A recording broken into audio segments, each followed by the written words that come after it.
All right, let's go ahead and get this meeting started. This is a special meeting for Flagler County Board of County Commissioners, workshop agenda Monday, September 12th, 9 a.m. I'm going to go ahead and call this meeting to order. And Ryan, you want to lead us in the pledge?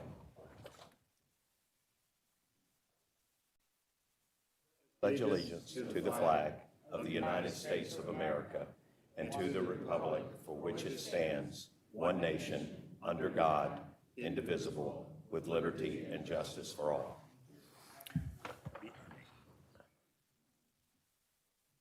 All right, and we're going to have a moment of prayer and silence. We ask God to bless all the citizens of Flagler County and especially all our men and women in the military around the world, standing the watch to maintain our freedom. Here at home, our brave first responders, including police, firemen, and emergency medical personnel, keep us safe and away from danger and secure in our homes. Also like to remember the people of 9/11 as we celebrated, or not celebrated, but we remembered that event yesterday. And we can have a moment of silence and prayer for all of them.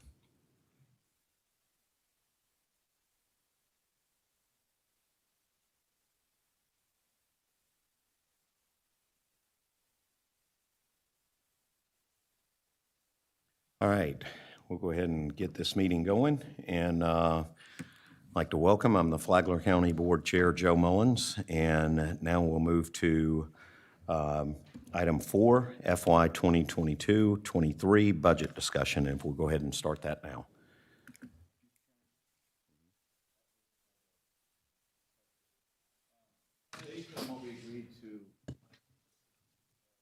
Based on what we agreed to at our last meeting concerning the budget, I'm trying to figure out, and there have been some changes since then from what I've seen in the traffic.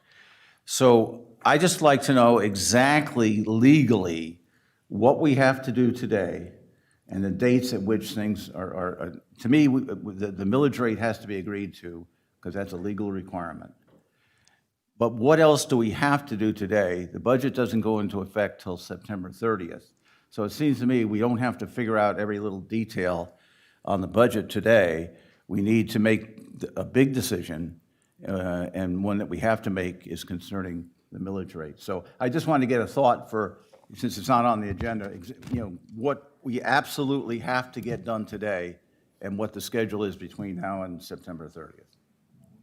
Well, I'll start, but I'll probably ask John or Al to chime in. At your last meeting, you set the millage. You set the ESL millage. You set the general fund millage. At this point, you can't go back and you cannot revert or keep it flat or change it. That's done. You're now up against what is a statutory requirement for your trim advertising, which needs to be advertised in the newspaper so many days ahead of the adoption of the budget. So if you look at the calendar and you go backwards, we need to provide that information to the newspaper tomorrow morning. So in order to stay in compliance, I know that they were looking at if there were any exceptions to that at this point. I don't know that there are. So you're up against that deadline. So we need to have a decision today on the direction of the board so that we can meet that advertising requirement. That basically is the millage rate. They can do, with the millage rate, they can do the trim notice. It's both, but yes. And I can have John chime in. Let me are there any other commissioners have any questions or anything that they'd like to ask? Well, I have the same question, this is Commissioner Sullivan. So I think we're done. I'm not sure what we're doing, what we have to do today. Right. Commissioner O'Brien or Dance, do you all have anything you want to add? Yeah, I have the same question. Yeah, all right. Well, I'm sure the administrator had a presentation, and if she's asking for direction from us, I'd at least want to give them that courtesy. Direction of what? Yeah, we're not supposed to be directing staff. No. No problems. I just want to know direction of what. The question that we're asking right now is the millage rate and the trim notice. Is that not already a done issue? Mr. Chair, what you're asked to do each year is adopt the millage rates and the budget. By changing the millage rates, that obviously changes the budget. Now, we adopt a budget by fund, function, and category. So that's the detail we need to get into, if that's all you want to get into today. But in order for us to do our legal advertisement, it's due tomorrow evening, so we can get it to the paper on time, so we have a 2 to 5 day window for our public hearing coming up on Monday. All right, so again, going back to Commissioner Sullivan's question, and what you already said, Ms. Petito, is that we already decided the millage rate, we can't go backwards on that. So that is what's going to be advertised in the trim notice. The only thing left to do, or what you want to accomplish today, is to have a discussion about direction about how to fill the holes in the budget and go that direction, correct? But in terms of any statutory requirements today, we've already met them in our meeting last week, correct? Mr. Chair, the statutory direction for us is filling out the advertisement, how we're adopting the budget. So if you want to decrease, I know it's not the case, but public safety, you want to show that on the advertisement. You don't want to be showing status quo on one area and then reduce it later on. The advertisement needs to show to the public, to the citizens, what our budget is and where we're putting our money. So putting it all in one section just to get through the advertisement process wouldn't show the citizens what our budget actually is. Okay, so is there a legal format that we have to use in the budget advertising notice that has like broad categories of public safety and then interest payment, debt service, or whatever the case may be? So Right. Okay. That's right. Sort of like a pie chart kind of thing. I mean, I like- know it's not a pie chart, but I'm just saying, I mean, there's broad buckets. Yes. Hence the need to then have the discussion this morning about how we want to get to those numbers, correct? Exactly. Okay, I understand that. That helps clarify things for me. I appreciate it. That was the reason for the question. Yep. So maybe it's good that we go right into that then, and we know if we can't change any of that stuff, we just go right into what we need to look at or what you guys are needing from us. That's exactly what this is for. So if we could, we'll just start moving on. So welcome, everybody, to what I hope to be our final budget workshop. Today's agenda is going to be going over the approved motion based on the last meeting. We're going to talk about some different funding gap scenarios and then some potential options that we've come up with to address the funding gap. So just to recap, the approved motion from the last meeting, which was our first public hearing, was to reduce the millage, and this is where this is already set. It's a reduction of 1/10 of a mil. We were maintaining the sensitive land millage, fully funding the sheriff's office, no decrease to the board side of public safety, as well as maintaining the already approved COLA rate that had already been approved. So looking at that, these are the different funding gap scenarios. So the top one is as you provided in your motion, that is the gap right now that needs to be made up in a variety of different ways. And we'll get into those. The next line down is actually showing that first motion that was made, but it also includes, because you did the reduction in millage, it affected your other constitutional officers. So that second line shows the difference between the motion and what that impact is to your other constitutional officers. And that's primarily your clerk of court and comptroller and the supervisor of elections. The next line down is the previous line, as well as any gaps that they had in their funding. And as you recall, at the beginning of the budget process, we had shared with you that there were some unfunded mandates, some challenges that they were having that we were attempting to make whole as part of the cash carry forward process. With the reduction in millage and the motion that was made, that is no longer feasible. So we're now showing here that that is the end result if you chose to keep the other constitutionals exempt and fill their gap. So that's that bottom line, which roughly 2.4 million. So it ranges from 1.9 to 2.4 as an impact overall on the Board of County Commission's budget for next year. So here are the challenges that we have. Based on the prior board action, setting the millage, reinstating that flat millage is no longer an option. Options that we've come up with that can help close the gap is going to be to reduce our reserves.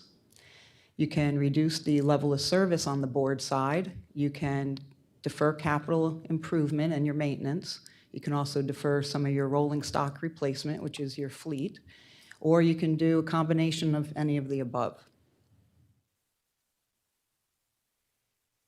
So in talking to the property appraiser, I knew that this was an issue that they were working on because I was the recipient of one of these reprint notices for new construction.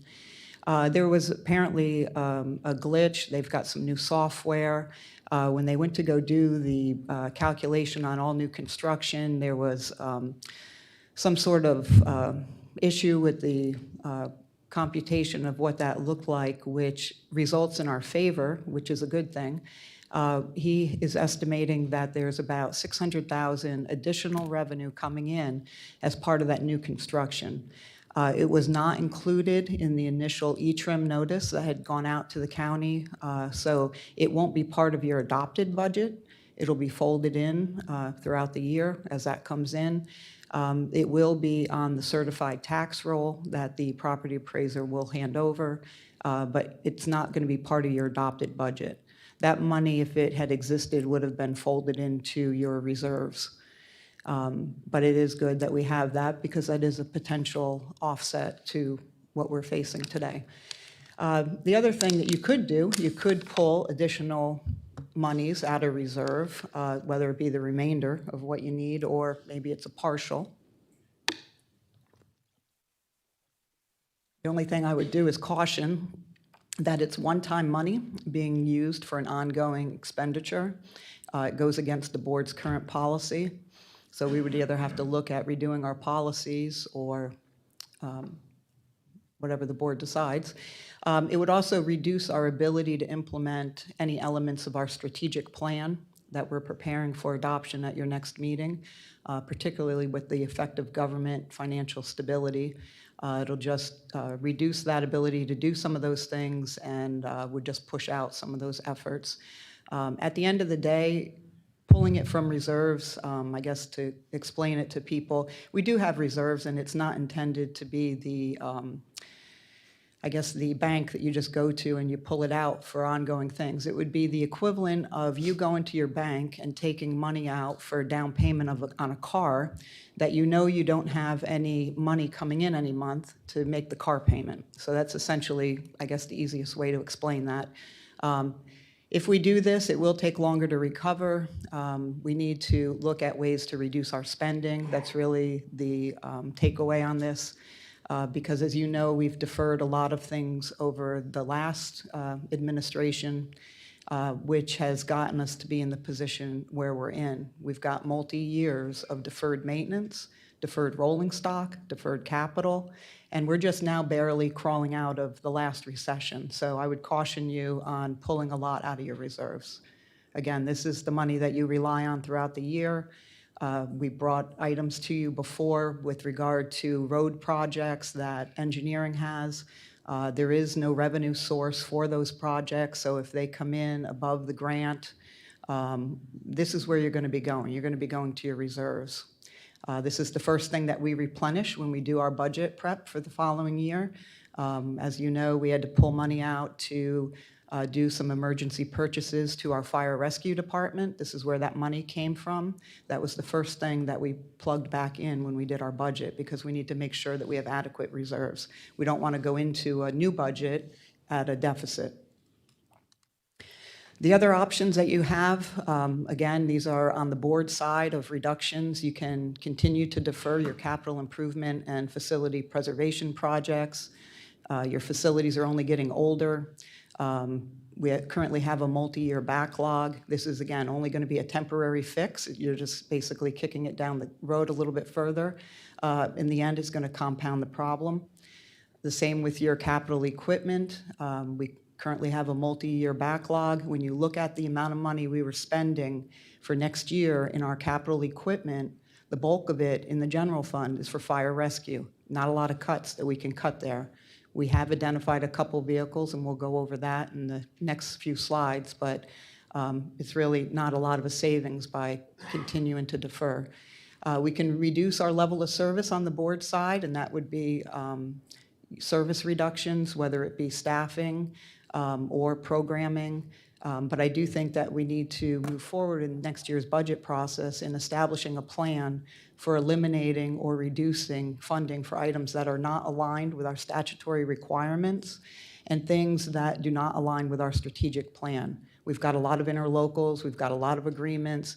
If it's not something that we need to do, I think we need to focus on what our role is as county government, because we're having to cut things that, or reduce levels of service of things that we are required to do.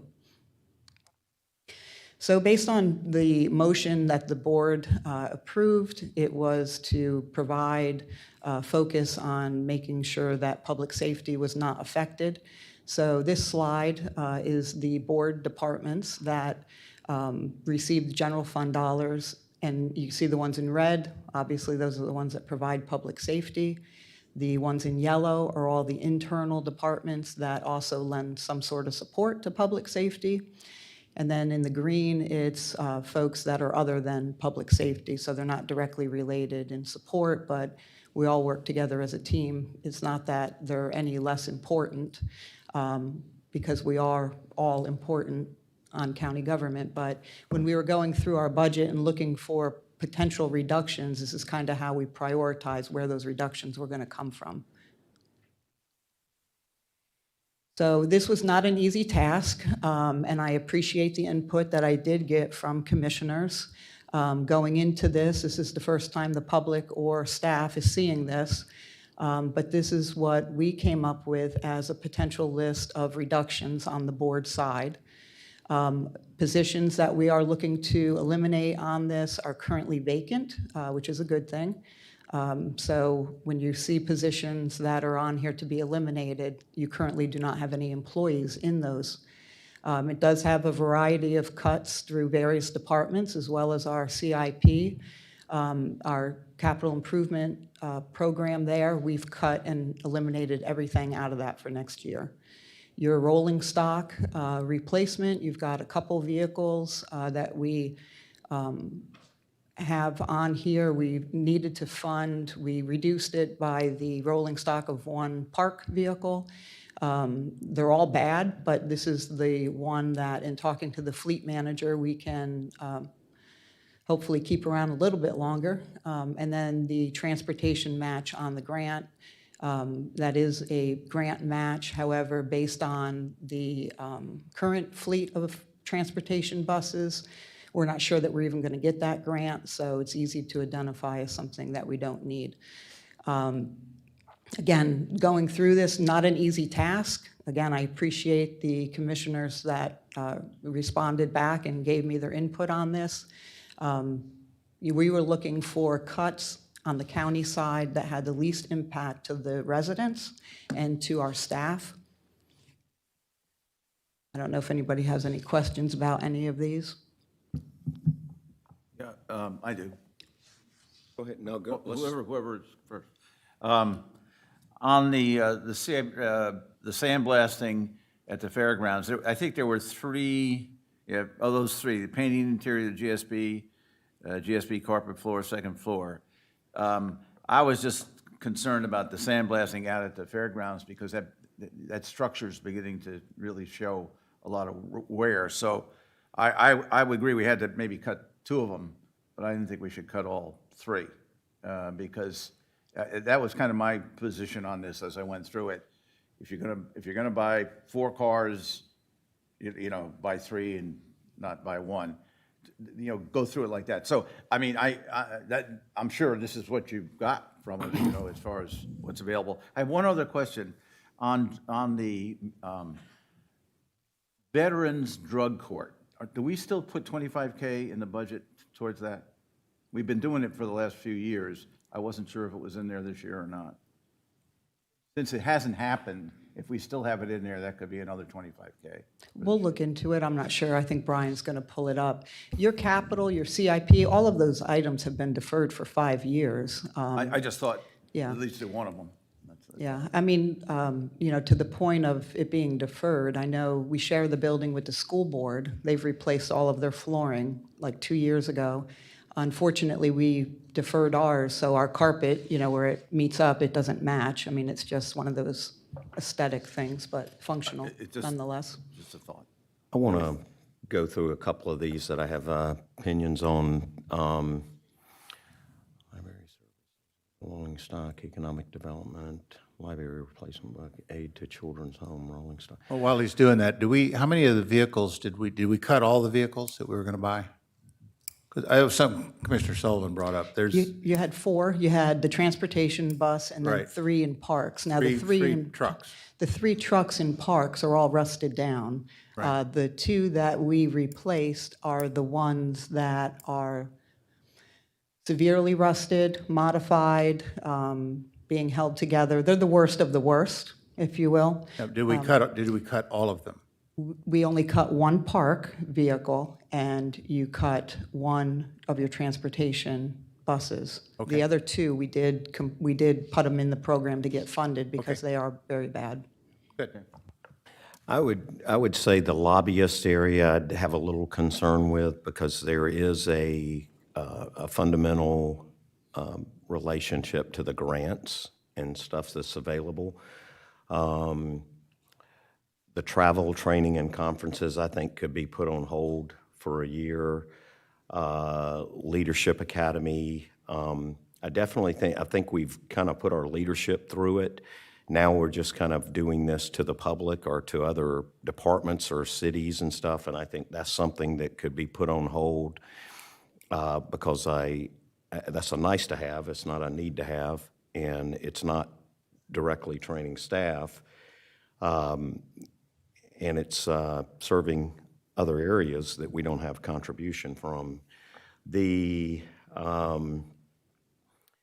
painting and carpeting, I think, is fine to put off. I think we're okay in here, and these are nice to have. I think they need to happen, but at the end of the day, again, we're in a time where we need to be very cautious. So I know in building and remodeling, we watch very closely those kind of capital expenses because of funding. It's you got to make sure you have it there and you're able to cover the main cost. I see these other positions that we haven't filled. Do you think by keeping them vacant, it's going to impact the county? I mean, we're kind of operating right now. We need to be trimming the fat and running through it. Do you think it's going to? What is your opinion on that? You currently have no fat. And to look at this list, all of these decisions are hard. They're currently vacant only because these are some of your lower paying jobs or jobs that have been very hard to fill. We had an extensive list of other cuts. This is what we thought would be the most palatable with the least amount of impact. If you looked at the other list, and we didn't want to go over the other list, but this is what we felt in the commissioner's input as well as staff over the weekend, coming up with what we felt was going to be the most palatable. So we were looking at everything on this list being cut. We have a huge deficit, and it's going to hurt, and this is not something that any of us take lightly.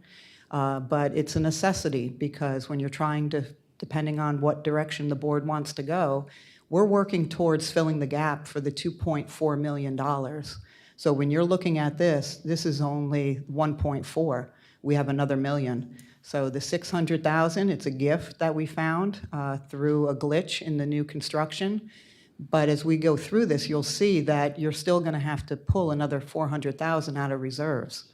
So you're going to be starting off the year with these reductions as well as a reduction in your reserves for your next year, so. I just had one more. It's less than me. In my suggestions, I said Beltier Swim Club funding. It's not our pool, right? Belongs to the city. It's on the city side. They haven't made any cuts to their budget. They're holding the millage rate straight. So I know it's not a hell of a lot of money, but it's like, how much, 100? It's only 25,000, and it's actually the school board, it's not the Yeah, city well, of okay, Palm but the Coast. school board, it's not. It is, and VOCC. we had a list of those items that are what I call our interlocals. That's where I said, I think it's too late in the year because a lot of these folks have already created their budgets. The school board, they start July 1. A lot of these nonprofits and entities, although they are very vital to our community and we've supported them throughout the years, I think we need to go back and look at what is the role of county government? How does this align with our strategic plan? What is the requirements under state statute? Having gone through this whole budget process, this being my first year of eyes wide open, there are a lot of things that we do that we probably should not do. And those are discussions I think that we need to have in the fall, ways that we can look at increasing our revenues, taking a look at things that I don't believe we should be paying for. But not to go over that list today. It was really about identifying, I guess, the least impact really to the residents and the least impact to us on the board side. And my final question, on travel and training conferences, that's all of it? That's- I was pushing, say, 50%, but It's not- that's the entire travel and training budget. It's not the entire budget. That was just what we picked out that we could cut. If you looked at the total budget, it was, maybe a couple 100,000. That's what I thought. Okay, Yeah. okay. So we We didn't didn't completely, eliminate- everybody got a haircut, and I think if I go to the next slide, you'll see this is the cut by item. So every department, when I went back and we had the, who's public safety, who's in support of public safety, who's other than, everybody's getting a haircut. Everybody's getting some sort of a reduction. Okay. And we thought that that was the best way to do it. It's palatable as much as it's painful, but it's not critical when you're looking at the delivery of the services we have to provide. Are we going to have to adjust hours in our parks? Yes. Will there be changes at the library and some of these departments? Absolutely. Can we live with them? We can. We will do whatever the board decides to do, and that's what we do, and we always will do that. Again, when you're looking at your capital and your rolling stock and your capital CIP preservation, that's just kicking the can. Those are items that, although you're seeing that reduction here of 625,000, that just adds to the 34 million that you currently have in CIP projects and your 25 million that you have in your rolling stock replacement that is not getting funded. So just keep that in mind because we can only be stretched so thin before you break. Like I said before, we've deferred a lot of things during the downturn and we've never recovered. So looking at the funding options, based on the proposed reductions on our side, the top one was that first option that we had that was based on the board's direction at the last meeting. That shows the 600,000 of newfound new construction money offsetting the reduction list. It doesn't require us to cut that full list of reductions. We, as staff, would have to go back in and figure out where we could spend that extra $100,000 to put it back in. If you went down to the second one, that's covering the millage reduction for your constitutionals. Again, a little bit more money that we would have to go back and plug in. In that scenario, it would be roughly, another 35,000 maybe, or 65,000 we'd be able to plug back in. And then that last one would be taking, filling the gap on the constitutionals where they were at when we prepared their budget to you initially. And that would be taking everything off of that previous reduction list, as well as the 600,000 in new construction that would have been part of our reserves, and an additional 400,000 out of reserves. So essentially, it's $1 million out of reserves and 1.4 out of your current operating budgets on the board side. I just have one more question on that, on the trim. The trim notices that will go out now do two things. They take into account the 1/10 of a mil reduction in the millage rate and the addition of the 600K. The new trim notices that will go out, take those, because it says includes estimated 600K new construction trim I repair. don't believe that the new construction value is going to change on the trim because it wasn't part of that E-trim back, that requirement that they do July It's the 1. star at the bottom of this. It's just to let you know That means. that 600, going back to that previous slide where we had the 600,000, it's not going to be part of our adopted. It will come in after we have the certified tax roll. You will get the money, but it's not going to be part of your adopted. It's going to, Okay, just a 1/10 of a mil. correct. So what you'll see right now is $1 million coming out of your reserves. That 600 is going to come in at a later date and offset. Okay. The 600 comes in. When it comes in, as it comes in, it will go to reserves. Yes. So this is worst-case scenario. There's still some money that can come in and flow in, like some return money, or? No, this is exactly how it is. There's no extra money.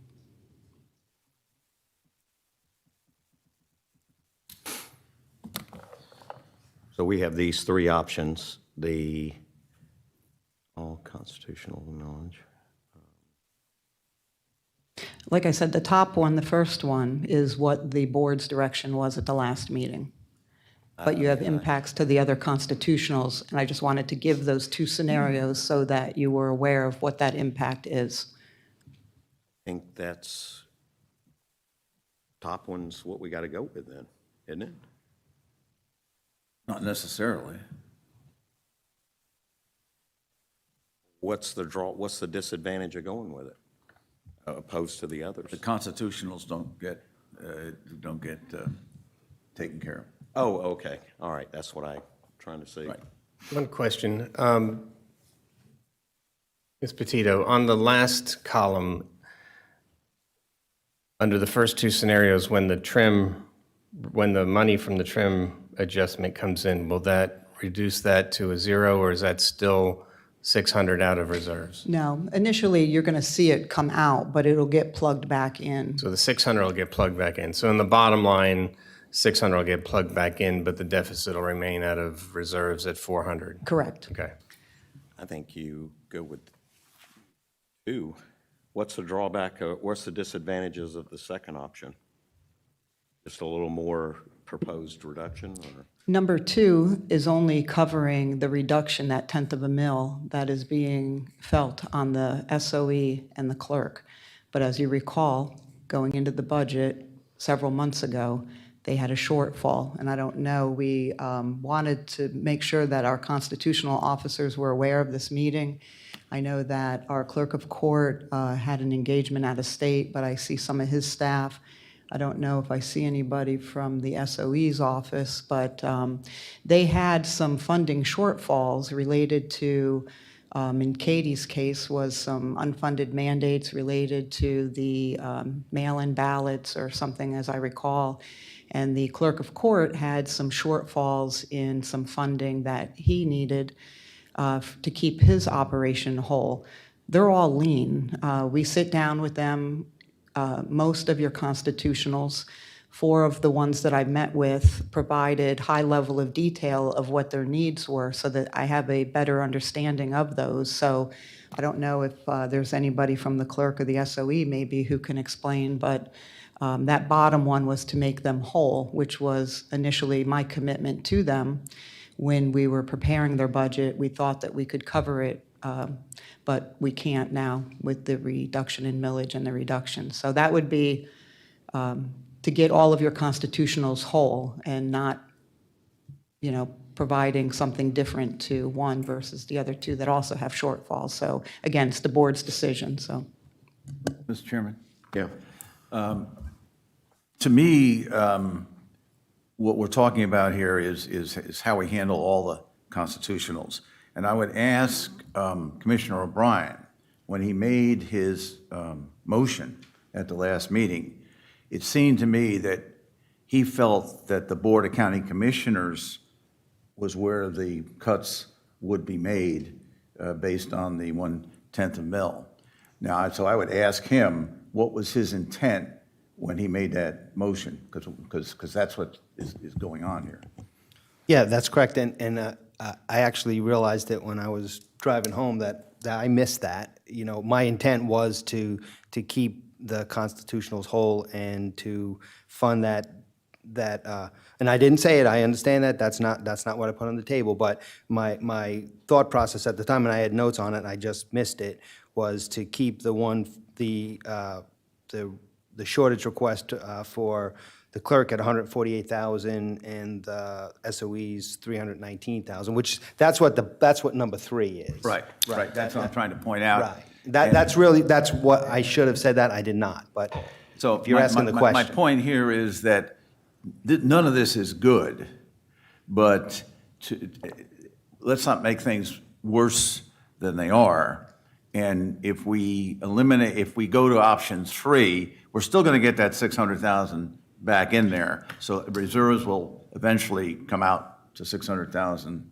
It'll be 400 that we take out. And I will point out that it sounds like a lot of money, but we agreed to spend 391,000 out of reserves at our last meeting to do the drilling off the coast. So it sounds like a lot of money, but and I made my point very clear when we did that's another 391,000 coming out of reserves. To me, that broke down the whole deal on whether we use reserves or not. And so the fact that we're going to get that $600,000 back during the year, and we avoid having the constitutionals upset with what we're doing, I think options. I'm just trying to make my point that I think option 3, and that's why I asked Commissioner O'Brien what he really was thinking about. You know, it was hard. It was a complicated motion he made, and so we're trying to implement it now. So I appreciate option 3. I think it just makes it very difficult for the Board of County Commissioners staff, but I think in this case, that's where we are. Yeah, I agree. So 3 would keep the constitutionals intact. It would knock off the 1 million with the 600,000, so we'd still have roughly about 400,000. What I'd like to do, maybe even see with each of our constitutionals if there's any way to make up that 400,000, like the sheriff, or is he going to return any money? Is he able to do anything? The other constitutionals, is there anything? Because you got about 400. I'd like to hear from them, though. I'd like to hear from them if there's any thought of anything they could possibly do, because that would be a way to knock down some of that. Let me just add a few comments in, if I may. All right. Obviously, none of this is optimal for anybody. We spent 7 months working on a budget only for it to be blown up at the last minute. So here we are trying to make things work. Going back to that last list, all I've heard from most of the comments on lack of services is from the transportation department. So I feel the hit in a lot of those different areas, but we got to kind of take them as a group. Once we start, having analyzed all the possibilities and putting them into that spreadsheet, if we kind of start nitpicking them, it just extends the process. And I just, out of all those, there's some that are impactful, but the people that rely on transportation, I just feel that's really tough to continue to keep that position open, but that's a hard one to explain to the public. And it includes a hiring freeze, right? There were nobody losing a position. I just saw a hiring freeze. Well, and I know that I had said this before at previous meetings, and I'm sure that you remember, we had implemented recession strategies on the board side months ago. We've had a hiring chill, we've had a hiring freeze for certain positions. We've looked at every position and everything we do to see how can we change the way we do things. We've reallocated staff where if there was a shortfall in financial services, rather than adding a position, we moved one out of general services and reallocated it over there to plug a gap. These are things that we do all the time throughout the year. It's not new. I know I had shared before that we were doing it as part of the recession, but it's part of what we do every year. We do it during the budget process. We do it as department directors. That's why I say your staff is so lean, and to your point about public transportation, part of the challenge there, we have 4.5 positions, 4 full-time and 1 part-time currently vacant right now. And it's because of the wage. They're not competitive, I know I'm not saying anything that you guys don't already know. That's really the only reason why I figured maybe, it's the least impactful. You have 4.5, if we could just lose 1. And that's why I caution you that the things that we're cutting on our side, although they're very painful, the only way to fill the gap for an ongoing expense is to cut something else that's ongoing. So and I support whatever direction, I always will, and that's why we wanted to bring you each one of these options, and we built it towards option 3. But as you move forward, what is it going to look like next year? What is it going to look like the following year? Because what we're funding out of reserves is an ongoing expense for your constitutionals that you're not going to be able to keep up with, because you're going to need to somehow close the gap. And that's why I think it's important that we have a budget strategy meeting starting in November, looking at alternative revenue sources, looking at different ways and opportunities to become more effective, efficient. How do we reduce our costs with being able to still maintain high-level service? So.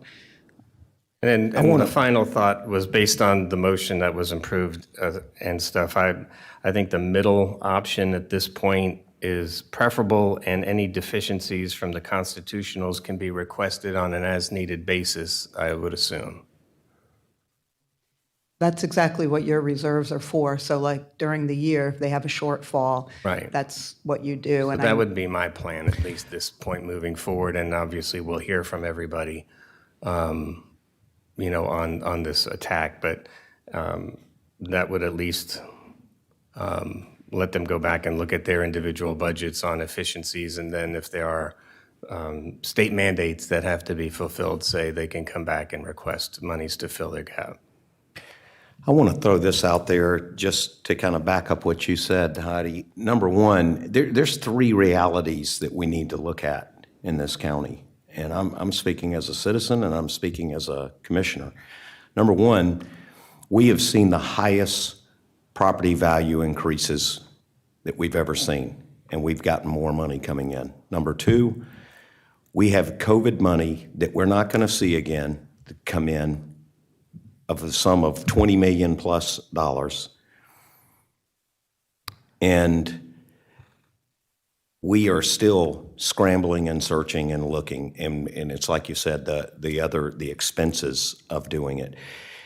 People talk about stopping growth. They talk about holding back stuff. You're not going to see this kind of money continue to come in, and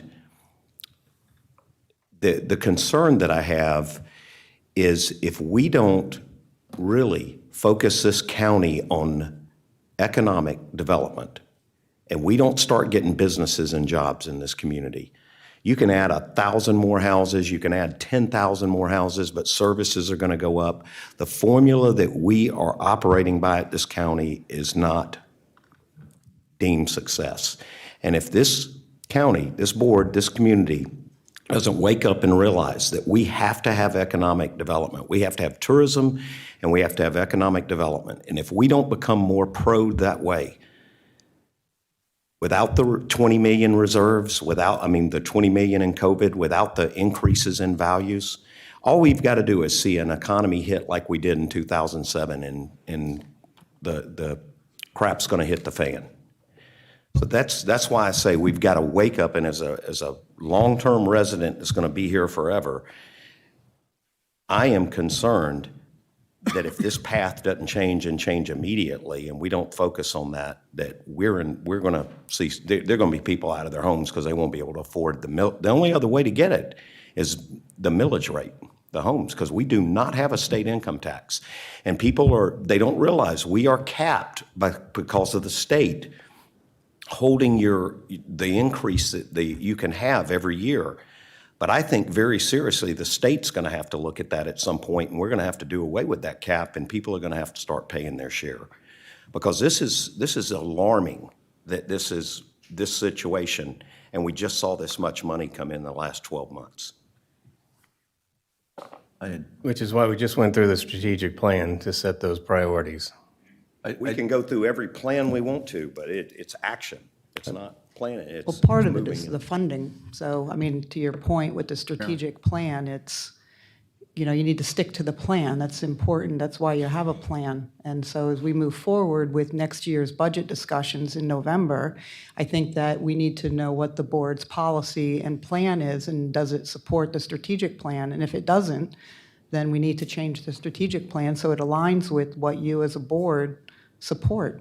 Because if you don't have the resources, if you don't have the staff, and if you don't have the funding allocated to what you're trying to accomplish as your strategic plan, then it's worthless. It's just going to sit on a shelf and collect dust. It's not going to do anything. Exactly. I just wanted, since Mr. Dance had brought this up, I am the head of the committee for the public transportation program that we have. It's really for disadvantaged travel. You've seen the buses around town. The white buses. And basically, that's door-to-door service for our citizens. There's no public transportation system in the county other than that. Most of the money that supports that are grants that come in from the state. And for instance, my next quarterly meeting is this tomorrow at 10 o'clock. And people from other parts of the state come to those meetings, because this is a kind of a statewide support to the various counties, especially in Northeast Florida. So what we're going to indicate to the rest of the Northeast County is that, yeah, we like those grants coming in, but we're kind of reducing the amount of support we're going to provide from our county here. I just say that's the result of what we're going to do today, and I think Mr. Dance is correct. So this doesn't just affect internal to our county. It is a safety situation also. So since that particular billet is not filled, we don't pay enough to attract drivers in as it is now.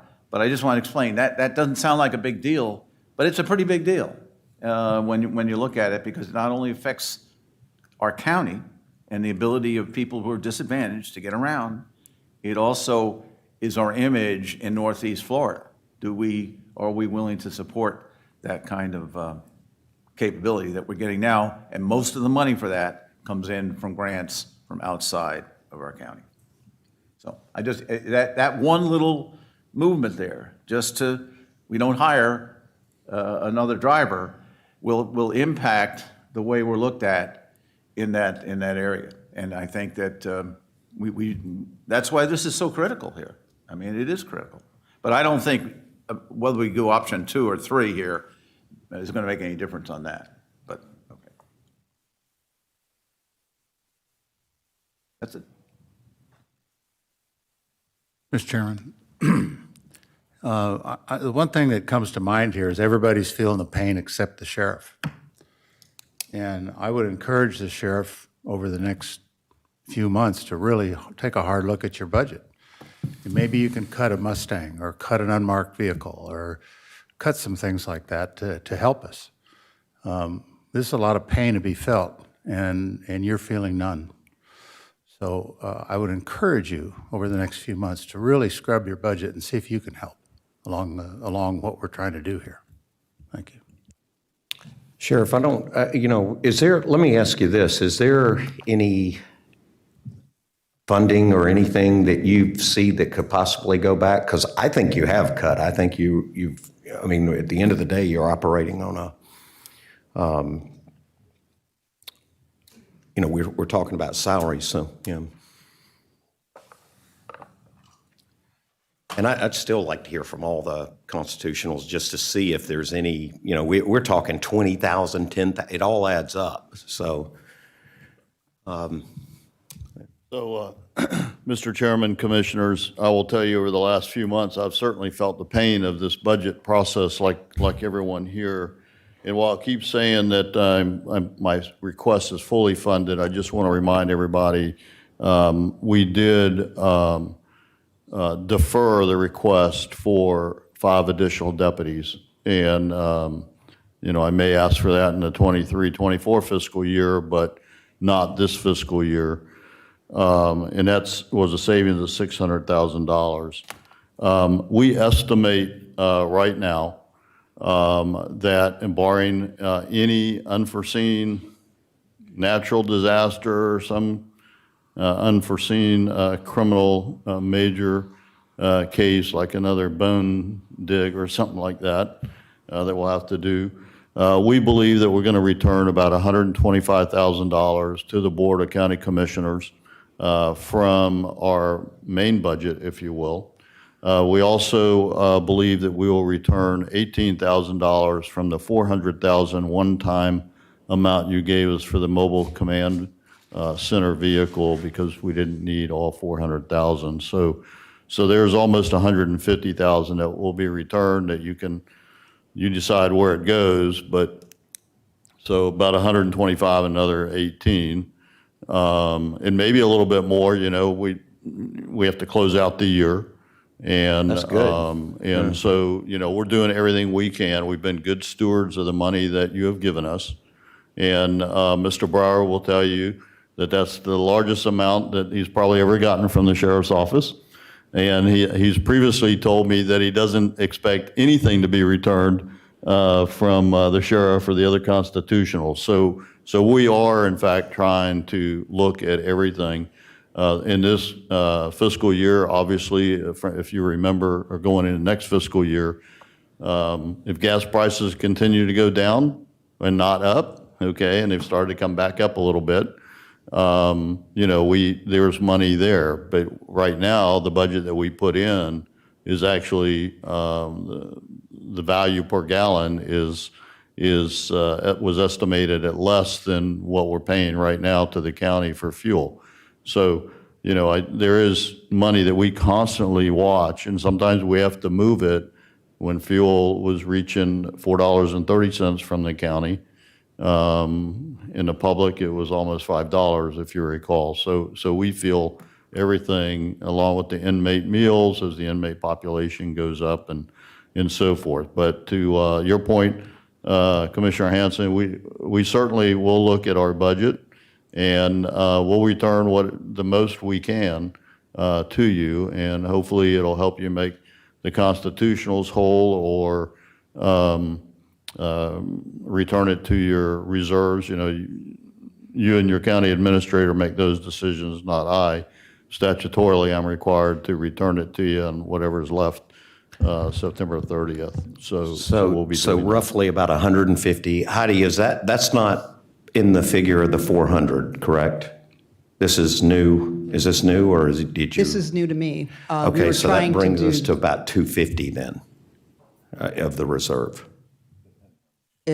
I guess if that's the way it shakes out, yes. I'm just trying to get a rough, yeah. We were encouraging that interlocal agreement, which would be used as an offset, and I don't know where we're at with that. I know his attorney was talking to Al, where we would, every year, give back whatever savings he has to be used as an offset to his next year's budget, to be used however he wanted it to be used, and that's what we were encouraging all along. My concern too is that I don't want the board of the BOCC to be the only one to feel the impact, because that devastates the core of the government. If all constitutionals could shave a little and we get that 250 down, we're there. So, if I could just make two other points. One is on the interlocal agreement that Commissioner Dance made as part of the motion when you set the millage rate. We drafted an interlocal agreement, sent it to the very next day, and sent it to your county administrator and to the county attorney, and we've never heard a word back. So the way we are focused now is that what we return goes back to you, and then, because you have fully funded the budget, minus the deputies, of course, so I can do the pay raises. The other thing, and this may or may not occur yet because it's still in a court system, but we seized I saw on one of the cut items, if I understood it correctly, a parts truck. I'm assuming that's for fleet, and it was a 2010 I believe that was actually donated from the sheriff's office back in its day, if we're talking about the same vehicle. We seized a 2021 pickup truck. It's going through the court system. We don't know if we're going to get it, but instead of putting it in a My Fleet or auctioning it, if in fact we do get it, we can sign it over to the county to use. good So things. that may help, at least on that item anyways. Thank you, Rick. Thank you. Appreciate it. Commissioner Hanson, it sure would be nice if we could collect on some of that money that's owed to the county from those previous lawsuits. That'd be about 100K. Maybe more when you figure in all three of them. Yeah.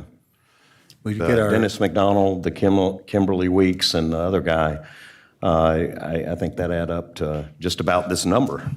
I think Mr. McDonald owes us 100,000 just Yeah. in by himself. Yeah. Just throwing that out there.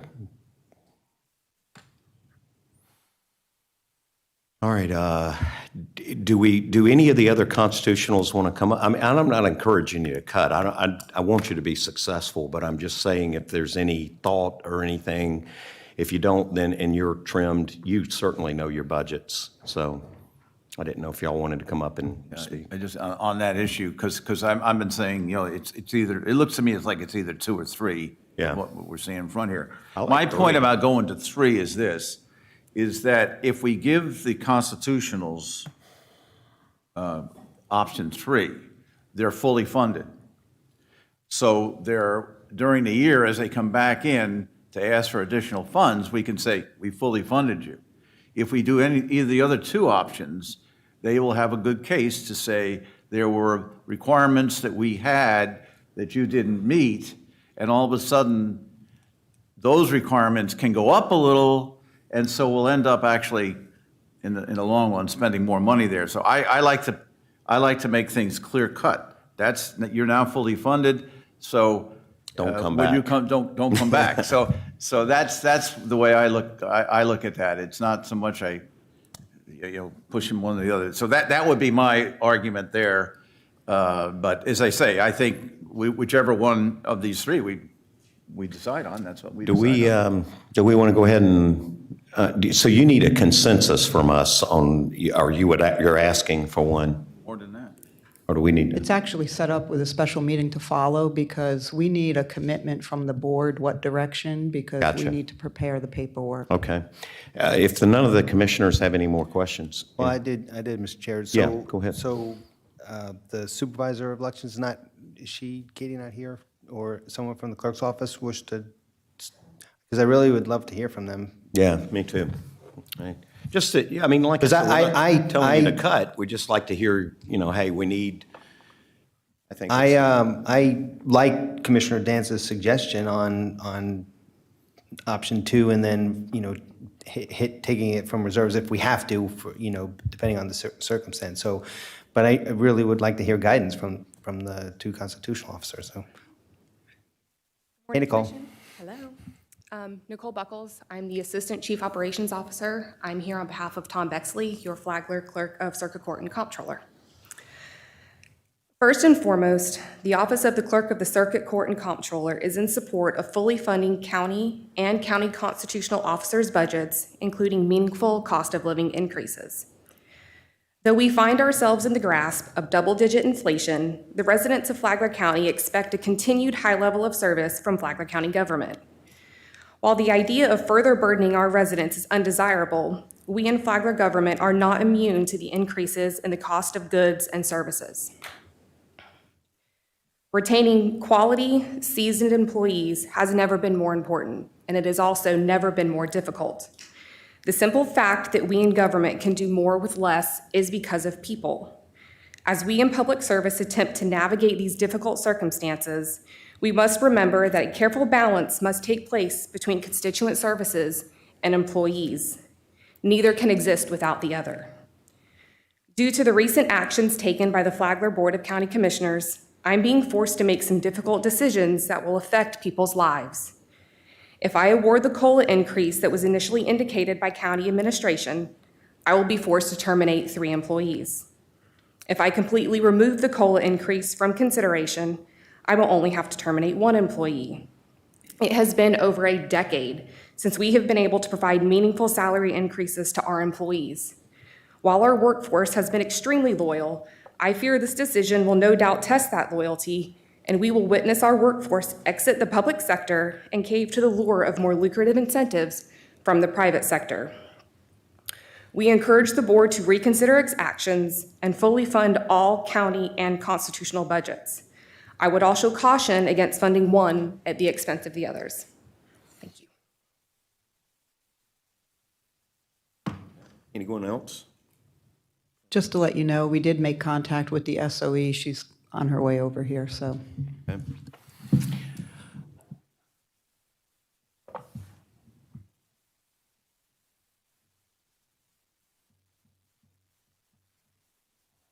She's coming in the door, so. Katie, you want to come on up, and you can come straight up. We were waiting on you.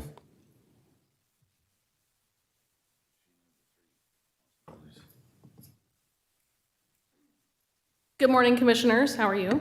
We're good. Great. So I've been listening. We are doing poll worker training, and we're going to be starting our ballot proofing protocol here in the next 10 minutes or so. I just need you to give me a number of what my budget is so that I can work it out. At this point, I mean, we've been doing a lot of talking. I'm really happy that moving forward, we're going to have an actual plan for the budget. That will really help greatly. I have about $100,000 to give back from this current fiscal year towards my gap.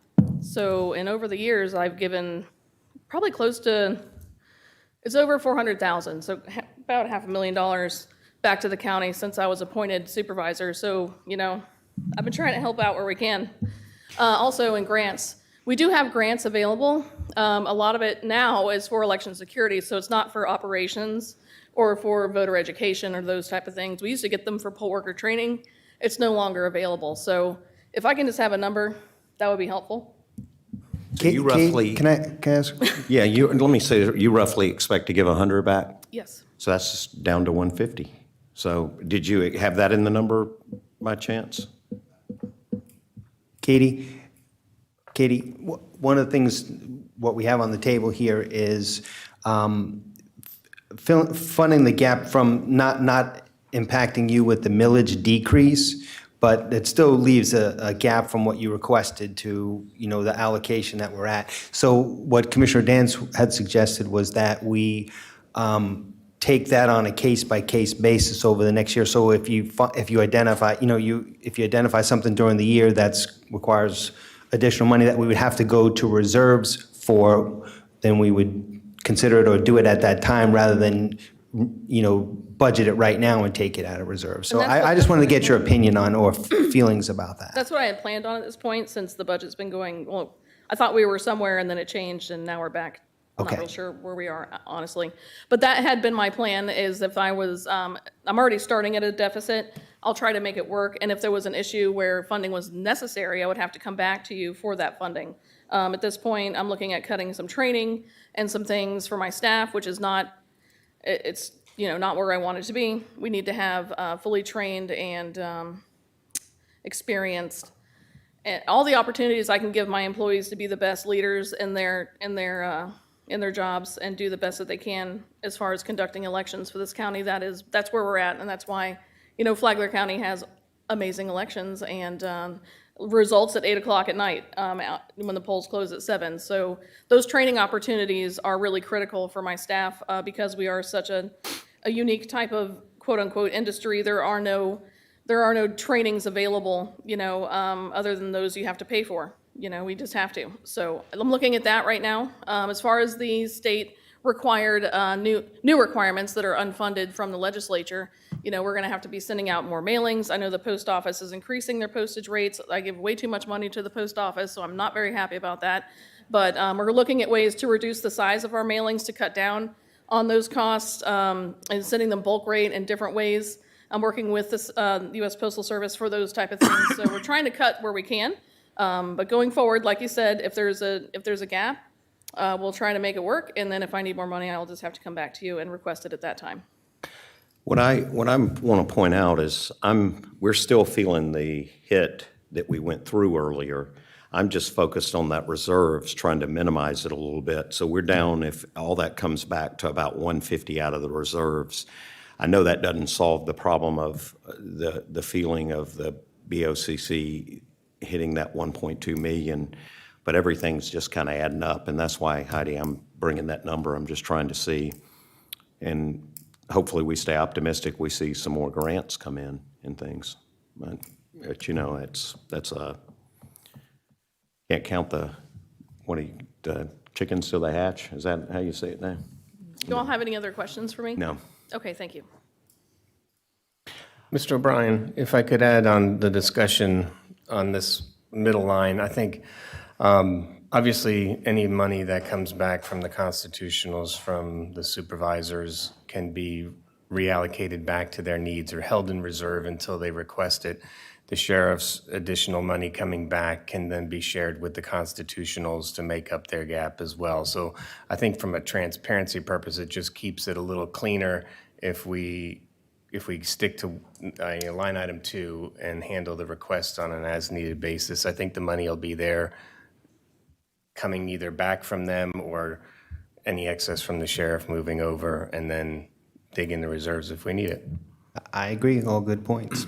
Yeah, Mr. Chairman, the only problem I have with number 2 is what I heard Mr. Bexley's staff say. So if we choose item 2, according to what I just heard, they're going to fire 3 people. Yeah, That's what I just heard, anyway. I like Commissioner Sullivan. I mean, here's why. I like what he said, because you do open it in to where more can come in. There's uncertainty, and it's just it's kicking the can down. I mean, it's that old saying, we're kicking the can down. If you just lock it in down here, we know what we need to do, we buckle it up, and we do it for 3. And then, you know, Commissioner Sullivan, I agree with you. Just say, listen, guys, don't come back unless it's absolutely a dire emergency, because there is nothing there. And, We're not saying fire the 3 people. We're saying come back for the but they're funding. saying they have Well, no, to. he's saying that what I just heard was if Right. we do 2, they're going to fire 3 people. But you can allocate and request the funding at the beginning of the budget season from reserves to make up. Well, then That's why the not whole do item point. 3 and just pay for it? Yeah, exactly, because that's kicking the can. You're pushing it off. We're here to make a decision. Well, could you come up here again, please? If I could, if you went with option 2, the money that the sheriff's giving you back, that 150, that'll close the gap on what they need. So if you went with number 2, you could go number 2, and then the money that 150 that the sheriff said he was handing back at the end of the year, that will close the gap that they need to retain those people. So you're giving that constitutional everything, but the others you're cutting a little, and Now, the sheriff is being left whole. Your tax collector, who's very generous and gives back probably close to $1 million every year. Your property appraiser is left whole. He's very frugal in his spending.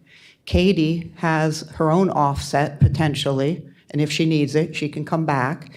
And the sheriff's 150 that he's pledging to give back would go to Tom to cover that offset on option 2. so you would have all the constitutionals whole gap. With the potential of maybe not Katie, but she's making some reductions if you went with number 2 and we But you're pledged to still give pulling them. the 400,000 out of the reserve. You're back up to the reserve again. You're not. No, you're on number 2 in the center where that 600,000 of new money would be the offset. You're only cutting 1.3 million out of the board side.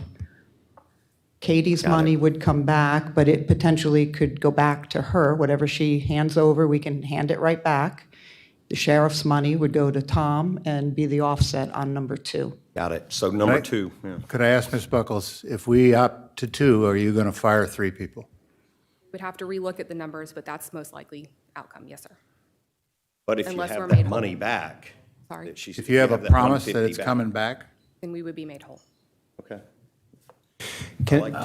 Yeah, my feeling to go to 3 was, I'm glad to hear from the constitutionals, because my feeling was, we're not being fair in giving one of the constitutionals everything they want, but not everybody. But given what our county administrator said, it really comes down to Katie and you, and as to how we're doing here. If we can satisfy you with what we've just said, and you don't have to fire the 3 people, I don't know how much 3 not firing 3 people, how much does that amount to in the way of money? Well, the clerk's budget gap from what he requested to what our tentative number is $148,000. So that covers like it. it's Yeah, it covers it. That's what Ms. There's Petito is 150. talking about. Yeah. I'm sorry. No, go ahead. Go ahead. Can I get a recap or an understanding of where we sit with reserves? I don't think that we have a slide to show you today, but we can certainly come up with something. I know at the beginning of our discussion, your operating reserves were somewhere around 6 million, and that's where we try to keep 5 to 6% of your operating for general fund. So that's the money that your constitutionals will come back to because they don't have contingency. So that's the money that we have available on the board side as well as to your constitutionals. Go ahead. I have one last question, and that's on the county fire department. If we say go with option 2, how does their budget look compared to if we had kept the millage rate level and not done the 1/10 millage reduction? Is the fire department getting what they would have received if we had kept the millage rate level? Our instruction was to keep public safety flat, so they're getting whatever Okay, I we were just want to make, funding. okay, so the answer is yes. For the budget that we presented to you, the answer would be yes. I'm talking So- about if we do option 2. Yeah, we did not touch public Okay. safety at all. Did All they, right. did they get all of what they requested? No, but Well, let's go ahead. I think if we have no more questions, we'll move to public comment. If you guys are okay with that, we'll go ahead and open it up to public comment. This is a 30-minute session where you can come up and speak about this item only. So please approach the podium now.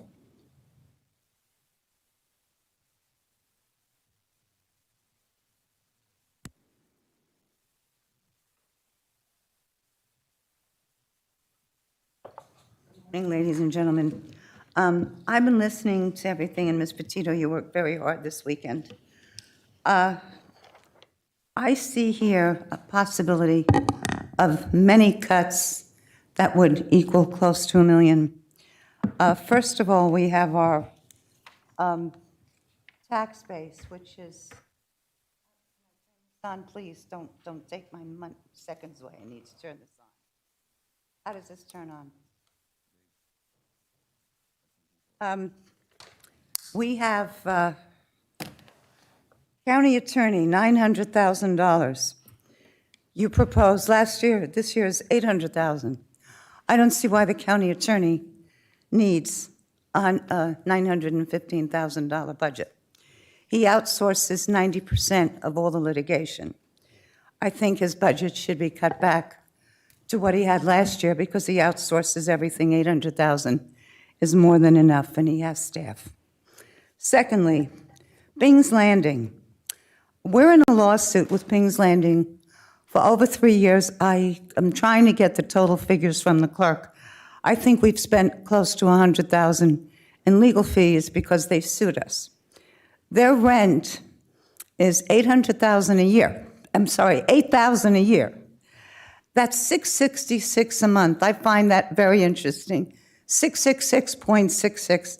666 is the sign of the devil, and they've really been the devil as far as our income. Bing's Land, Funky Pelican pays $3,000 a month. They don't have the parking. They don't have a nice big sign. We're letting them use our Bing's Landing sign for the barbecue. They're not even paying advertising like the lawyers pay for the buses. So if we raise them from $8,000 a year to $50,000, and don't forget, they don't pay us a dime on their profits for liquor. So $35,000 rent plus 15, that's another $50,000. So we got $150,000 right there, because I need money for the 24/7 helicopter. I need $350,000. The sheriff just found $150,000. Okay, Board of County Commission travel. You don't need $28,000 a year to travel. Your job is right here. You don't need $62,000 for memberships in clubs. That's absurd. The library, great, you cut $92,000, but it still leaves the library with $1.5 million. And I have a problem that we have a county of 120,000, and we need a helicopter, emergency helicopter, to be funded 24/7. So I'm giving you all this money back. Your millage is lopsided. You have the ad valorem residential is paying 80%. We are paying 80% of everything. Your vacant commercial is paying 1.5%. Your improved commercial is paying 5%. And you're trying to figure other cuts on our back. Please take my suggestions and run with them. Thank you very much.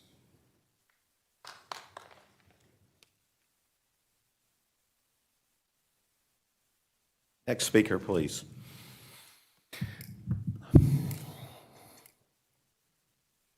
Carl Laundrie, President of the Friends of the Library. I asked a lot of our members to attend this meeting. And I appreciate the Sheriff's Department also wearing green shirts in support of the library. So, I appreciate also the work that was done to lessen the pain for the library. And at first, when I heard this, I thought we were really going to get hit. But we still are feeling the pain. Having attended every budget-related meeting since 1978 to 2013, first as a journalist and second as a county employee, I find it difficult to believe that we're talking about cuts with 18% increase in property value. That means an 18% increase in the revenue that the county receives. And that's a lot. There were years that we thank God for 5 or 6% increase to make ends meet in the budget meeting. I would pray that we can ease the pain for the library, find the funds, and keep the library whole. It's an important, and an ounce of prevention is worth a pound of cure. Some 900 children, youth from pre-kindergarten all the way up to teens, attended free summer programs financially supported by the Friends of the Library and conducted by the library staff. And that's 900 youth that are not likely to be walking around Palm Coast at night rifling through cars. So the library is important. And it's an important thing to all of the community. It's the library is not just a warehouse for books. It's a lighthouse for the general public on the high-speed information highway.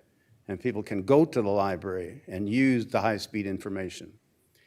So I would like to see us hold the library. In fact, you know, with that kind of increase in funds, we should be able to keep up the library and increase the library. Thank you very much. Thank you. Next speaker, please. Please, you guys, if we can observe, not applauding. Next speaker. Good morning, I'm Raymond Anthony Crown, and I'm not really a FSU fan. You know, it's kind of hot in here. I'm from Alaska. Cops are making $120,000 a year up there. I think it's really absurd that you all make $58,500 plus part-time for the easy-peasy Japanesey job of passing the laws when my FCSO family, and I'm wearing green too, and I'm asking for your prayers because I'm going into treatment 1 year. And when I come back out, I'm going to be Flagler County Commissioner. And Sheriff Staley tried to get all our deputies and officers paid more, and you shot him down. But I picked up $2 million worth of litter and walked 500 miles in August. And all my FCSO, FBPD, and Bunnell PD family have no problem writing them littering tickets that will be raised to $1,000. I won't just talk about it. I will vote on it, and I will push my constituents diligently until they turn blue in the faces and back to blue to make it 2,000 on your second offense and 3 on every third and following offense. And I'm all about second chances. So if they ask you to pick your cigarette butt up and you oblige, then no ticket. But, really, let's start getting our cops paid more. They're putting their lives on the line for us every day. We need that helicopter. And I will buy the $15 million and I'll make it a $30 million fully loaded Da Vinci helicopter, because John at MCSO, the aviation mechanic for Monroe County Sheriff's Office, told me they don't use the Bell Ranger anymore. And I was life-flighted January 7th when I got a titanium rod and rolled my Tahoe. I live at the library when it's raining, and I don't live behind honey-baked ham. So let's keep that library open. And I thank our tourists and give their children gifts and tell them we're a small county and please come back and visit us and spend your tax dollars here. Also, I think that the millage rate should be increased for the rich and elite on A1A, and mediocre millage rate for the middle class like my FCSO and law enforcement family. And, I don't think that you need a freeze on your wages, but, come on. Last year I checked and they couldn't even tell me at FCSO HR exactly to the penny how much a road deputy starts at. They said about 45. And they work overtime, 4 12s, 2 on, 2 off. You know the drill. They have the hard job of enforcing those laws. So in closing, I'm going to ask for your prayers for me in treatment. And I strive to be not only the best county commissioner that Flagler, but the entire state of Florida has ever seen, and can only hope that my successors will follow in the footsteps of Jesus and I, because I pray for you all in church. And right now we need God in this country now more than ever. In Jesus' name, amen. I love you all. Thank you. Next speaker, please.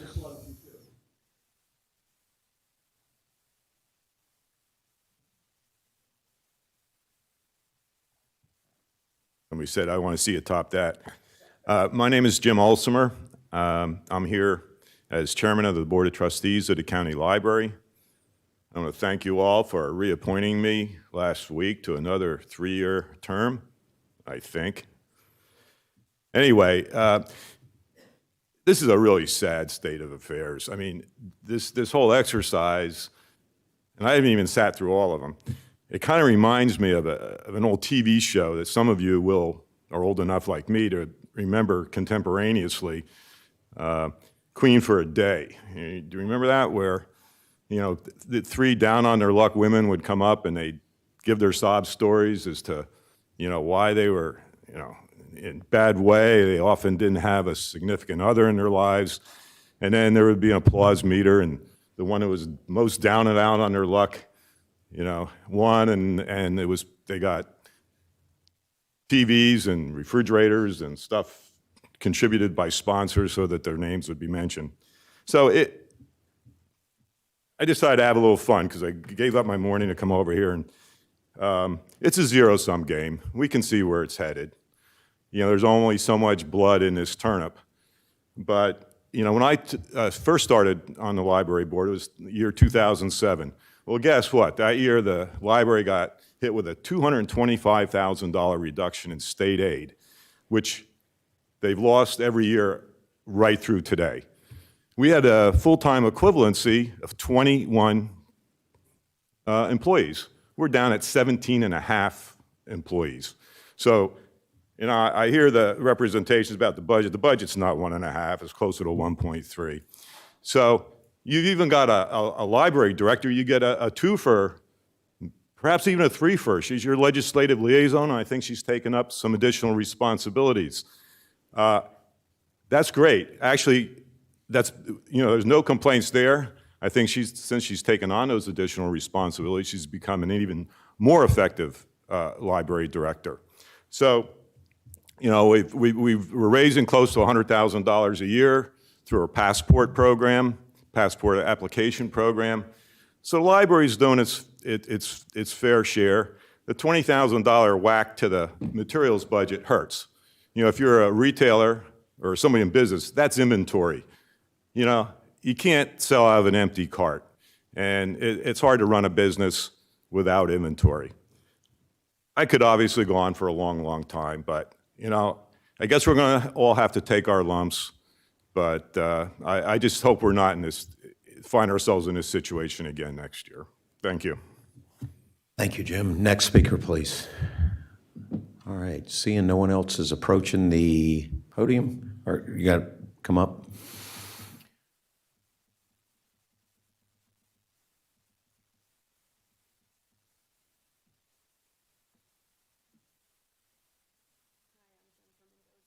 To speak on behalf of the library. Bend it down. Sorry. There you go. I just don't like the idea of having any funds taken away from books. My kids spent all their summer there. They attend all the programs, book clubs, and I just want to see that money stay with the library because books are important, and we're seeing over and over how kids aren't reading. So I'd hate to see less books available at the library. And that's just pretty much all I wanted to say. Thank you. All right, seeing there are no more speakers, I'm going to go ahead and close that out. I just want to say something for the library real quick. I went and got my passport last week renewed. What a great service and great staff. They did a great job, really good people there. And smooth, a lot easier than the post office, and very helpful. So thank you all for what y'all do. That program's great. With that being said, I'll go ahead and take a motion. Move we adjourn. All right, we're adjourned. So now we'll start do y'all want to take a 5-minute break, or want to go ahead and go into it? I think we go into it if you guys are okay. Yeah, you go ahead. Well, if All people right. may want to leave the Yeah, room. Some so if people- anybody wants 5 to leave minutes. or step out, we're going to take about 5 minutes, and at 10:30, tell you what, at 10:30, we'll start back.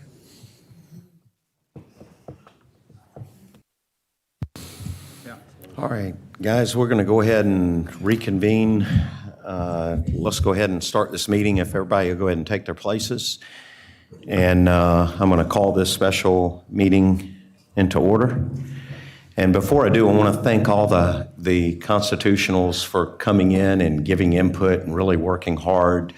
The sheriff just mentioned he's trying to still look at ways to save by using the COPs. Okay, if I say that, but you can say that. You can mention it. Another avenue of. Well, Commissioners, what I meant to mention during your workshop was, because I noticed one of the items listed for cuts is security at the library. And while I can't guarantee this yet, I'm going to look to our COPs. Now, they're all volunteers, but they volunteer all over the county, including the courthouse, support our deputies in the courthouse, and see if maybe we can get them to volunteer as a post at the library. So they don't know anything about this. If they're listening, they're hearing it for the first time, so I'll let you know.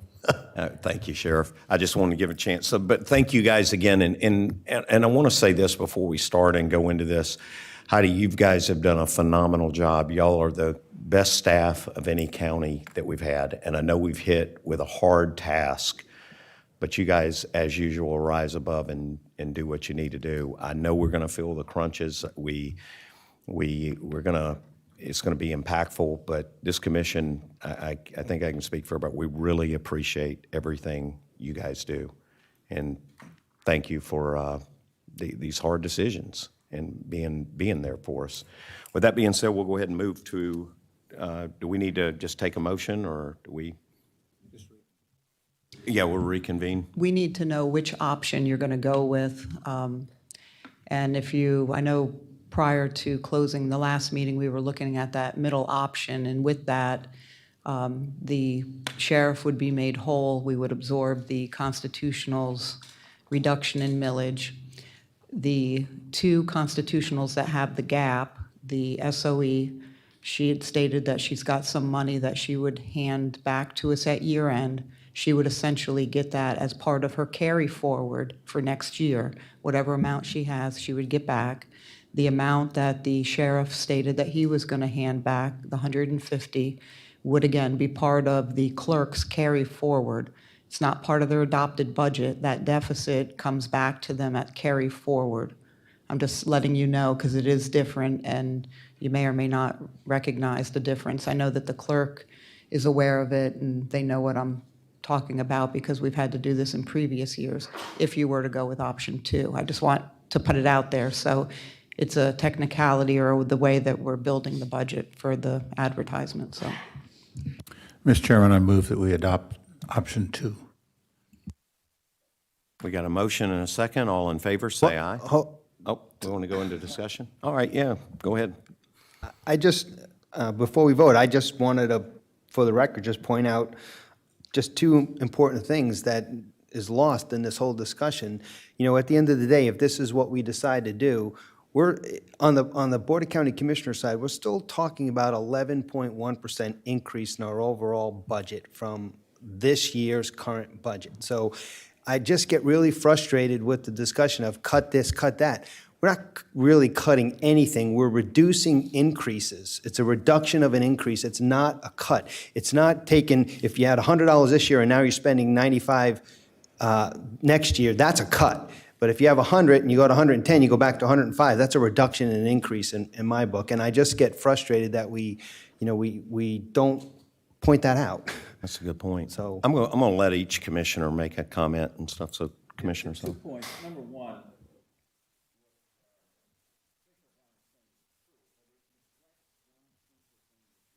that makes this year different. One crucial point that makes this year different. And it's a 9% inflation rate. So even though there's more dollars, those dollars aren't worth, if it's 11% or 11 million, whatever it is, just you have to say that those dollars are worth 9–10% less than they were last year. So last year, those dollars would be a couple of $1 million less than what they are this year. So it's true, the numbers are there, but it does not take into account, and this is a very unusual year, we're going to feel this for a number of years because of the high inflation rate and the way things are handled to make up for this, and that's my second point. We've been talking about making up for requirements that we've had for a number of years. We talk about it. Everybody talks about it. And it's, well, we'll have to wait. I guess we'll do it next year. No, we're not going to do it next year. Next year is going to be just as tough or tougher than this year. There's not going to be any big windfall of money. Inflation's continuing. So we're going to face the same things next year, only we're going to have some additional requirements that we didn't fulfill this year, let alone trying to buy a new helicopter, which is a very expensive operation. We're putting some money away each year, but it's going to be a number of years before we're going to have enough money to do that. So my point is, yes, we're going to have to go forward with this, but if anybody thinks that, oh, magically next year, oh, we'll take care of all those requirements next year, it ain't going to happen, folks. It's going to be tougher next year than it is this year. But I seconded the motion on option 2. Thank you, Commissioner Sullivan. Commissioner Dance? Greg, okay. I will echo Commissioner Sullivan's comments. It is a very frustrating budget season because you expect to be able, at 18% property value increases, to be able to reflect some savings. And we had options moving forward. Again, my disappointment is that we've got to do a better job of getting all of our issues out on the table during budget process, because we should not be doing this at the last minute on the first public hearing and then having this budget meeting. That's what we have all of those pre-meetings for. Hash out all those issues and lay it all on the table. But back to Commissioner Sullivan's comments, I mean, the increase is being eaten up by inflation. I mean, and and we're just kicking some issues down the road that we potentially could have addressed a few of them. But there's just not the amount of savings for property tax for the property owners as you would imagine. We've never experienced inflation increasing with the property values. It didn't happen before. But the one other comment is I would, based on some of the public comments, I would hope Mr. Deed, the attorney's office maybe looks for some additional ways to save some monies. All of the decision units within the county are cutting back to some degree. And I think it's an important point to be able to look at all the decision units within the county to show some improvement on their budgets moving forward to help that deficit issue. And really on that, say if we're going to go with number 2, if that's the way it goes to the other constitutionals, it's not a mandate for you not to come back to the commission to fill up some of your deficit and your gaps. It's just an extra transparency step to be able to bring that back to us for approval. It's not a mandate by doing number 2 that you're cutting 3 people. Look at some of your other expenses, efficiencies, and if you need those 3 people, come back to the commission with that request. Because there will be some savings at the end of this budget cycle, at the end of the year when monies are sent back to the commission, we're able to look at what's available. And really, I think, just as a clarification to number 2, that it's not telling the constitutionals that they can't come back to us and request those additional funds with the proof and in order to meet the demands for the community. Thank you. Commissioners? Yeah, I'd like to see a correction in how we do this budget process next year. For the past 3 years, we've looked at the potential increase because of property values going up, and we've immediately decided through some magic formula that we're going to dole that money out immediately to the constitutionals. I think that's a mistake. I think we need to have the constitutionals submit their budgets with inflation worked into it, and we, as the Board of County Commissioners, hold that pot of money that we think we're going to get. We don't know we're going to get it, but we think we're going to get it. And then allocate it as needed to the budget requests as they come in, and not by some formula. So it's just a suggestion that next year we just hold on to that money and give it out to the constitutionals as their budget requests and their decision units that they submit to us seem valid. I just think we would save this problem that we're in now. We would do away with that. So anyway, it's a suggestion, Ms. Petito, for next year. Thank you. I just want to say this real quick. Owning a business is not easy, and this is a business running the county. And money and financial, especially in this time where businesses all over are feeling it, the public's feeling it. Commissioner O'Brien, I really applaud you for taking that bold step and making that motion. Ms. Petito and Jorge and staff, I think y'all have done a phenomenal job. I know it's not easy. It was a hard task to follow, probably one of the toughest ones you guys have done, but y'all are the best staff you're the best team we've ever seen, and I know we can get through it, and we will get through it. I think it's important.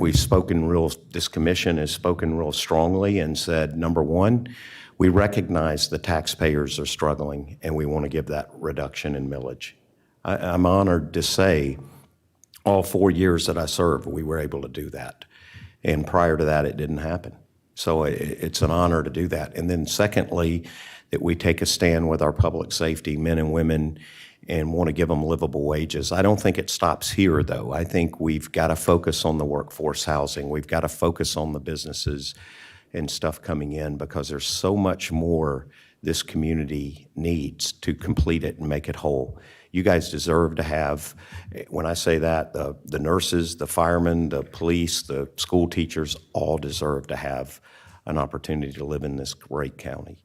And the staff works very hard. This commission works very hard. And sometimes the media doesn't portray that, but you know what? They do a great job, and it's an honor to serve with these other 4 guys and to work with the constitutions and the team. I think something to look at for a helicopter, just to throw this out here, it's kind of hit my head. In Georgia, at the burn centers, we use a private organization. The ambulance services have helicopters, so that may be something. I'm not saying we abandon getting one. We need one in this county at some point. But till then, maybe talking to our emergency transportation and about doing that or looking at it, that's an option. Hospitals, when they come, which we're going to have some great hospitals in this community, we're starting to shift towards a medical community. They'll fill that gap a lot of times and have them come in. The burn center has, jets, planes, and helicopters that come in continuously moving patients in. So you don't only have to put that on the responsibility of the county. We need to start shifting it to businesses. So that being said, I'd go ahead and call for the vote. Or we've already had public comment, or do we need to do it again? Yes. You should do it. Whoa. You Okay. should do it again. We'll go ahead and open up to public comment. Anyone wishing to comment, please approach the podium.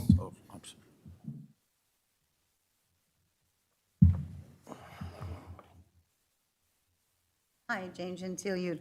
I guess I don't understand the protocol here, but why can't you entertain any of the tax cuts that I proposed? I proposed some very intelligent tax cuts and increase in revenue. $100,000 off the county attorney. Bingo, he doesn't, $800,000 is still too much to begin with. No one explained to me why the county commissioners need $62,000 a year for club memberships. The job is right here in town, plus $29,000 for travel. That's, almost $6,000 a commissioner. Don't you go to Tallahassee in groups? At general administration, $60,000 for other expenses. Cut that. I don't understand this. Your millage rate, vacant, improved residential pays, again, we pay 80% of the total ad valorem revenue. Your improved commercial property pays 5.3%. Your vacant commercial pays 1.5%. Your agricultural vacant land pays less than 1%. Now, what really concerns me is that we have in this county 65% of the land, is vacant. We have agricultural land all over, and I tried to get this on the screen and I couldn't the last time. And then developers come before you, and in one swell meeting, they get a rezoning from agricultural to commercial, and they build, and they make millions of dollars, and all those years, they had the land, they were paying nothing. You need to change your millage. You need to stop burdening 80% of your revenue on us residents and then giving us only 3 minutes to speak and not implementing or even mentioning. I gave you here possibility for $1 million. You don't even mention Bing's Landing is paying you less than $700 a month. And these guys own houses on the Intercoastal with boats and docks and pools, and you don't even look at that. It shows on the rental as being a captain's bait shop. They're making a fortune, and you guys are just not listening to all these ways to raise revenue. I don't understand it. Maybe I'm missing something. Thank you. Next speaker, please. All right, seeing no one else is approaching the podium, I'm going to go ahead and close it out and bring it back to the commission. All in favor, say aye. Aye. Aye. Aye. Any opposed? The ayes have it, 5-0. This is Mr. Chairman, I move we adjourn. Thank you.